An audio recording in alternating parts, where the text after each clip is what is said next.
13वां अध्याय वाराह अवतार की कथा। श्री सुखदेव जी ने कहा, राजन, मुनिवर मैत्रेय जी के मुख से यह परम पुण्यमयी कथा सुनकर श्री विदुर जी ने फिर पूछा, क्योंकि भगवान की लीला कथा में इनका अत्यंत अनुराग हो गया था। विदुर जी ने कहा, मुने स्वयंभू ब्रह्मा जी के प्रिय पुत्र महाराज स्वयंभू मनु ने अपनी प्रिय पत्नी शत्रुपा को पाकर फिर क्या किया? आप साधु शिरोमणि हैं, आप मुझे आदिराज राजऋषि स्वयंभू मनु का पवित्र चरित्र सुनाइए। वे श्री विष्णु भगवान के शरणापन्न थे, इसलिए उनका चरित्र सुनने में मेरी बहुत श्रद्धा है। जिनके हृदय में श्री मुकुंद के चरणारविंद विराजमान है, उन भक्तजनों के गुणों को श्रवण करना ही मनुष्यों के बहुत दिनों तक किए हुए शास्त्राभ्यास के श्रम का फल है, ऐसा विद्वानों का श्रेष्ठ मत है। श्री सुखदेव जी कहते हैं, राजन, विदुर जी सहस्र शीर्षा भगवान श्री हरि के चरणाश्रित भक्त थे। उन्होंने जब विनय पूर्वक भगवान की कथा के लिए प्रेरणा की, तब मुनिवर मैत्रेय का रोम रोम खिल उठा। उन्होंने कहा, श्री मैत्रेय जी बोले, जब अपनी भार्या शत्रुपा के साथ स्वयंभू मनु का जन्म हुआ, तब उन्होंने बड़ी नम्रता से हाथ जोड़कर श्री ब्रह्मा जी से कहा, भगवान, एकमात्र आप ही समस्त जीवों के जन्मदाता और जीविका प्रदान करने वाले पिता हैं, तथापि हम आपकी संतान ऐसा कौन सा कर्म करें जिससे आपकी सेवा बन सके? पूज्यपाद, हम आपको नमस्कार करते हैं। आप हमसे हो सकने योग्य किसी ऐसे कार्य के लिए हमें आज्ञा दीजिए जिससे इस लोक में हमारी सर्वत्र कीर्ति हो और परलोक में सद्गति प्राप्त हो सके। श्री ब्रह्मा जी ने कहा, तात पृथ्वीपते, तुम दोनों का कल्याण हो। मैं तुमसे बहुत प्रसन्न हूँ, क्योंकि तुमने निष्कपट भाव से मुझे आज्ञा दीजिए यूँ कहकर मुझे आत्मसमर्पण किया है। वीर पुत्रों को अपने पिता की इसी रूप में पूजा करनी चाहिए। उन्हें उचित है कि दूसरों के प्रति ईर्ष्या का भाव नहीं रखकर जहाँ तक बन सके उनकी आज्ञा का आदरपूर्वक सावधानी से पालन करें। तुम अपनी इस भार्या से अपने ही समान गुणवती संतति उत्पन्न करके धर्मपूर्वक पृथ्वी का पालन करो और यज्ञों द्वारा श्री हरि की आराधना करो। राजन, प्रजा पालन से मेरी बड़ी सेवा होगी और तुम्हें प्रजा का पालन करते देखकर भगवान श्री हरि भी तुमसे प्रसन्न होंगे। जिन पर यज्ञमूर्ति जनार्दन भगवान प्रसन्न नहीं होते, उनका सारा श्रम व्यर्थ ही होता है, क्योंकि वे तो एक प्रकार से अपने आत्मा का ही अनादर करते हैं। मनु जी ने कहा, पाप का नाश करने वाले पिताजी, मैं आपकी आज्ञा का पालन अवश्य करूंगा, किंतु आप इस जगत में मेरे और मेरी भावी प्रजा के रहने के लिए स्थान बतलाइए। देव सब जीवों का निवास स्थान पृथ्वी इस समय पहले के जल में डूबी हुई है। आप इस देवी के उद्धार का प्रयत्न कीजिए। श्री मैत्रेय जी ने कहा, पृथ्वी को इस प्रकार अथाह जल में डूबी देखकर ब्रह्मा जी बहुत देर तक मन में यह सोचते रहे कि मैं इसे कैसे निकालूं। जिस समय मैं लोक रचना में लगा हुआ था, उस समय पृथ्वी जल में डूब जाने से रसातल को चली गई। हम लोग सृष्टि कार्य में नियुक्त हैं, अतः इसके लिए हमें क्या करना चाहिए? अब तो जिनके संकल्प मात्र से मेरा जन्म हुआ है, वे सर्वशक्तिमान श्री हरि ही मेरा यह काम पूरा करें। निष्पाप विदुर जी, ब्रह्मा जिस प्रकार विचार कर ही रहे थे कि उनके नासा छिद्र से अकस्मात अंगूठे के बराबर आकार का एक वराह शिशु निकला। भारत, बड़े आश्चर्य की बात तो यही हुई कि आकाश में खड़ा हुआ वह वराह शिशु ब्रह्मा जी के देखते ही देखते बड़ा होकर क्षण भर में हाथी के बराबर हो गया। उस विशाल वराह मूर्ति को देखकर मरीचि आदि मुनिजन, सनकादि और स्वयंभू मनु के सहित श्री ब्रह्मा जी तरह तरह के विचार करने लगे। अहो, सूकर के रूप में आज यह कौन दिव्य प्राणी यहाँ प्रकट हुआ है? कैसा आश्चर्य है! यह अभी अभी मेरी नाक से निकला था। पहले तो यह अंगूठे के पोरवे के बराबर दिखाई देता था, किंतु एक ही क्षण में बड़ी भारी शिला के समान हो गया। अवश्य ही यज्ञ मूर्ति भगवान हम लोगों के मन को मोहित कर रहे हैं। ब्रह्मा जी और उनके पुत्र इस प्रकार सोच ही रहे थे कि भगवान यज्ञ पुरुष पर्वताकार होकर गरजने लगे। सर्वशक्तिमान श्री हरि ने अपनी गर्जना से दिशाओं को प्रतिध्वनित करके ब्रह्मा और श्रेष्ठ ब्राह्मणों को हर्ष से भर दिया। अपना खेद दूर करने वाली माया में वराह भगवान की गुरगुराहट को सुनकर वे जनलोक, तपलोक और सत्यलोक निवासी मुनिगण तीनों वेदों के परम पवित्र मंत्रों से उनकी स्तुति करने लगे। भगवान के स्वरूप का वेदों में विस्तार से वर्णन किया गया है, अतः उन मुनीश्वरों ने जो स्तुति की उसे वेद रूप मानकर भगवान बड़े प्रसन्न हुए और एक बार फिर गरज कर देवताओं के हित के लिए गजराज की सी लीला करते हुए जल में घुस गए। पहले में सूकर रूप भगवान पूंछ उठाकर बड़े वेग से आकाश में उछले और अपनी गर्दन के बालों को फटकार कर खूरों के आघात से बादलों को छितराने लगे। उनका शरीर बड़ा कठोर था, त्वचा पर कड़े कड़े बाल थे, दाढ़ें सफेद थी और नेत्रों में तेज निकल रहा था। उस समय उनकी बड़ी शोभा हो रही थी। भगवान स्वयं यज्ञपुरुष हैं, तथापि सुगर रूप धारण करने के कारण अपने नाक से सूंघ सूंघ कर पृथ्वी का पता लगा ही रहे थे कि उनकी दाढ़ें बड़ी कठोर थी। इस प्रकार यद्यपि वे बड़े क्रूर जान पड़ते थे, तथापि अपनी स्तुति करने वाले मरीचि आदि मुनियों की ओर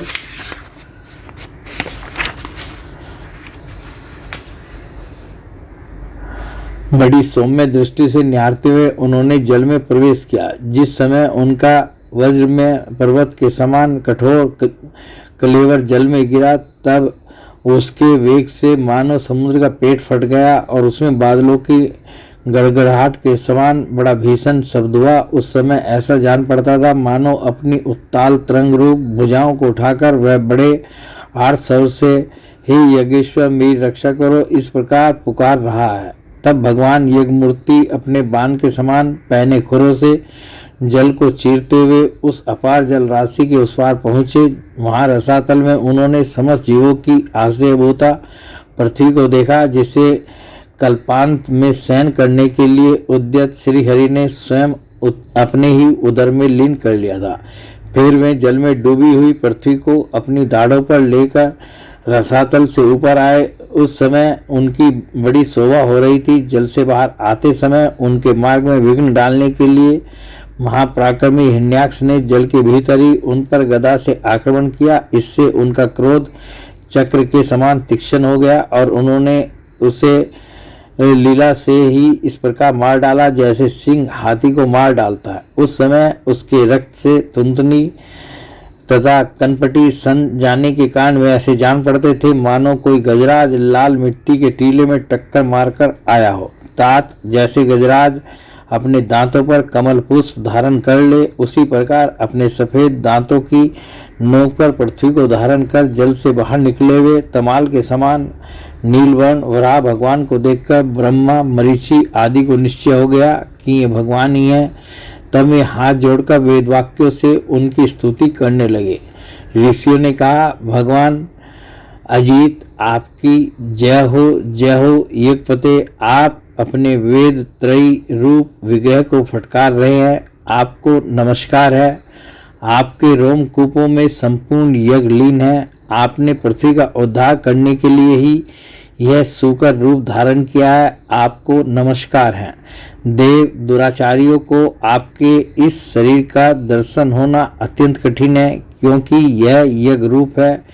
इसकी त्वचा में गायत्री आदि छंद, रोमावली में कुश, नेत्रों में घृत और चारों चरणों में होता, अर्धव्यू, उद्गाता और ब्रह्मा, इन चारों ऋतुजों के क्रम है। ईश आपकी थूतनी, मुख के अग्रभाग में सुख है और नासिका छिद्रों में सुरुआ है। उदर में ईड़ा यज्ञ भक्षण पात्र है। कानों में चमस है। मुख में पार्शित्र ब्रह्म भाग पात्र है और कंठ छिद्र में ग्रह सोम पात्र है। भगवान आपका जो चबाना है वही अग्निहोत्र है। बार बार अवतार लेना यज्ञ स्वरूप आपकी दीक्षणीय इष्टि है। गर्दन उपसद 3 इष्टियां हैं। दोनों दाढ़े प्रायणीय दीक्षा के बाद की इष्टि और उदयनीय यज्ञ समाप्ति की इष्टि है। जीवा पर्वगीय प्रत्येक उपसद के पूर्व किया जाने वाला महावीर नामक क्रम है। फिर सभ्य होम रहित अग्नि और आवसस्त्य उपासनाग्नि है तथा प्राण चिति इष्ट काय का चयन है। देव आपका वीर्य सोम है। आसन बैठना प्रातः सवन आदि 3 सवन है। तीनों धातु अग्निष्टोम अत्यग्निष्टोम उक्त षोडशी वाजपेय अतिरात्र और आप्तोयाम नाम की 7 संस्थाएं तथा सही की संध्या जोड़ संपूर्ण सत्र हैं। इस प्रकार आप संपूर्ण यज्ञ सोम रहित याग और कीर्तु सोम सहित याग रूप हैं। यज्ञानुष्ठान रूप स्त्रियां आपके अंगों को मिलाए रखने वाली मांसपेशियां हैं। समस्त मंत्र देवता द्रव्य यज्ञ और कर्म आपके ही स्वरूप हैं। आपको नमस्कार है। वैराग्य भक्ति और मन की एकाग्रता से जिस ज्ञान का अनुभव होता है वह आपका स्वरूप ही है तथा आप ही सबके विद्या गुरु हैं। आपको पुण्य पुण्य परिणाम है। पृथ्वी को धारण करने वाले भगवान आपकी दाढ़ों की नोक पर रखी हुई यह पर्वत आदि मंडित पृथ्वी ऐसी सुशोभित हो रही है जैसे वन में से निकलकर बाहर आए हुए किसी गजराज के दांतों पर पत्रयुक्त कमलिनी रखी हो। आपके दांतों पर रखे हुए भूमंडल के सहित आपका यह वेद में वराह विग्रह ऐसा सुशोभित हो रहा है जैसे शिखरों पर छाई हुई मेघमाला से कुल पर्वत की शोभा होती है। नाथ चराचर जीवों के सुखपूर्वक रहने के लिए आप अपनी पत्नी इस जगत माता पृथ्वी को जल पर स्थापित कीजिए। आप जगत के पिता हैं और अग्नि में अग्नि स्थापन के समान आपने इसमें धारण शक्ति रूप अपना तेज स्थापित किया है। हम आपको और इस पृथ्वी माता को प्रणाम करते हैं। प्रभो रसातल में डूबी हुई इस पृथ्वी को निकालने का साहस आपके सिवा और कौन कर सकता था, किंतु आप तो संपूर्ण आश्चर्यों के आश्रय है। आपके लिए यह कोई आश्चर्य की बात नहीं है। आपने ही तो अपनी माया से इस अत्याश्चर्य में विश्व की रचना की है। जब आप अपने वेद में विग्रह को हिलाते हैं तब हमारे ऊपर आपकी गर्दन के बालों से झरती हुई शीतल जल की बूंदें गिरती है। इस उनसे भीगकर हम जनलोक तपलोक और सत्यलोक में रहने वाले मुनिजन सर्वथा पवित्र हो जाते हैं। जो पुरुष आपके कर्मों का पार पाना चाहता है अवश्य ही उसकी बुद्धि नष्ट हो गई है, क्योंकि आपके कर्मों का कोई पार ही नहीं है। आपकी ही योग माया के सत्वादि गुणों से यह सारा जगत मोहित हो रहा है। भगवान आप इसका कल्याण कीजिए। श्री मैत्रेय जी कहते हैं, विदुर जी उन ब्रह्मवादी मुनियों के इस प्रकार स्तुति करने पर सबकी रक्षा करने वाले वराह भगवान ने अपने खुरों से जल को स्तंभित कर उस पर पृथ्वी को स्थापित कर दिया। इस प्रकार रसातल से लीला पूर्वक लाई हुई पृथ्वी को जल पर रखकर वे विश्व के सेन प्रजापति भगवान श्री हरि अंतर्ध्यान हो गए। विदुर जी भगवान की लीला में चरित्र अत्यंत कीर्तनीय है और उनमें लगी हुई बुद्धि सब प्रकार के पापों को दूर कर देती है। जो पुरुष उनकी इस मंगलमयी मंजुल कथा को भक्ति भाव से सुनता या सुनाता है उसके प्रति भक्तवत्सल भगवान अंतस्थल से बहुत शीघ्र प्रसन्न हो जाते हैं। भगवान तो सभी कामनाओं को पूर्ण करने में समर्थ हैं। उनके प्रसन्न होने पर संसार में क्या दुर्लभ है, किंतु उन तुच्छ कामनाओं की आवश्यकता ही क्या है। जो लोग उनका अनन्य भाव से भजन करते हैं उन्हें तो वे अंतर्यामी परमात्मा स्वयं अपना परम पद ही दे देते हैं। अरे संसार में पशुओं को छोड़कर अपने पुरुषार्थ का सार जानने वाला ऐसा कौन पुरुष होगा जो आवागमन से छुड़ा देने वाली भगवान की प्राचीन कथाओं में से किसी भी अमृतमयी कथा का अपने कर्णपुटों से एक बार पान करके फिर उनकी ओर से मन हटा लेगा। बोलिए भगवान श्री कृष्ण की जय।